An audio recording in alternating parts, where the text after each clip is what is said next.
L'évangile de ce jour nous est bien connu, c'est la profession de foi de Pierre. Je voudrais m'arrêter quelques instants avec vous sur les deux paroles que Jésus adresse à Pierre dans ce passage qui peuvent nous sembler un peu contradictoires. La première parole que nous connaissons très bien, c'est « Heureux es-tu, Simon, fils de Jonas, ce n'est pas la chair ni le sang qui t'ont révélé tout cela, mais mon Père qui est aux cieux. » Mais quelques versets plus loin, au moment où Jésus annonce sa passion, à ce moment-là, Pierre dit à Jésus « Cela ne t'arrivera pas ».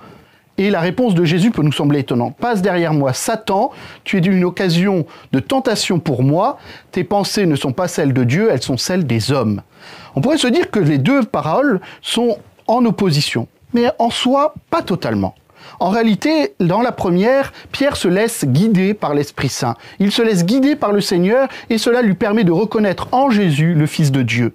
Mais il n'a pas compris que ce Fils de Dieu est celui qui doit s'offrir sur la croix. Il est encore avec ses raisonnements humains.